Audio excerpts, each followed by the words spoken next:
તો ગાંધીનગરમાં પણ શાળા પ્રવેશોત્સવનો કાર્યક્રમનો આરંભ થયો છે। ડેપ્યુટી સીએમ હર્ષ સંઘવીના હસ્તે અગરિયા વિસ્તારના બાળકો માટે સ્કૂલ ઓન વ્હીકલનું લોકાર્પણ કરાયું છે। ગાંધીનગર એસટી બસ ડેપોથી સ્કૂલ ઓન વ્હીકલનું લોકાર્પણ કરાયું। વાહન વ્યવહાર વિભાગ અને શિક્ષણ વિભાગ દ્વારા આ આયોજન કરાયું છે। રમતગમતના સાધનો, સોલાર અને ડિશ ટીવીની સુવિધાઓથી સજ્જ છે બસ। અગરિયા વિસ્તારમાં રણ શાળા માટે 28 બસોનું લોકાર્પણ કરવામાં આવ્યું છે।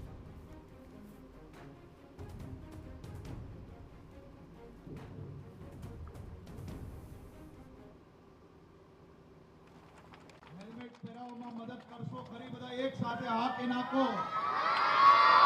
અને જો હેલ્મેટ ના પહેરે તો પલોઠી મારીને ત્યાં દરવાજે બેસીને હેલ્મેટ પહેરાવશો। અને જો મારા ગુજરાતના બધા જ વિદ્યાર્થીઓ બાળકો એક સાથે મળીને માતા પિતાને હેલ્મેટ પહેરાવવામાં મજબૂર કરાવે તો દરરોજ અનેક લોકોનું જીવન બચાવવામાં આપણે લોકોને સફળતા પ્રાપ્ત થશે।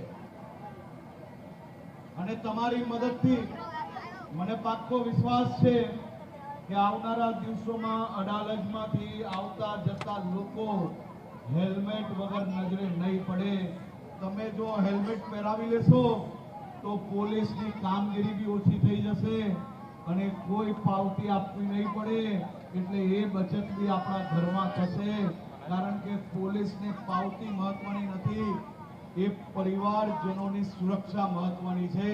તો આપ સૌ લોકો મદદગાર બનો તેવી જ હું આપ સૌ લોકોને અપીલ કરું છું। મારા સ્ટુડન્ટ પોલીસ કેડેટના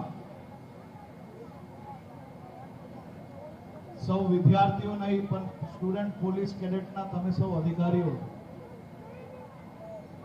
તમને હું સલામી આપું છું। મજા આવે છે? શું શું કરો છો તમે? શું શીખવાડે છે તમને સ્ટુડન્ટ પોલીસ કેડેટમાં? જરા જોરથી કોઈ બોલો। હા, શું શીખવાડે છે?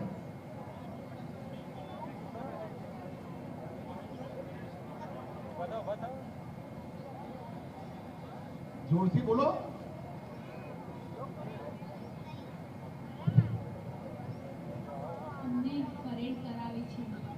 પછી બીજું? ચલો બધા એક એક વસ્તુ બોલવાની આદત પાડો।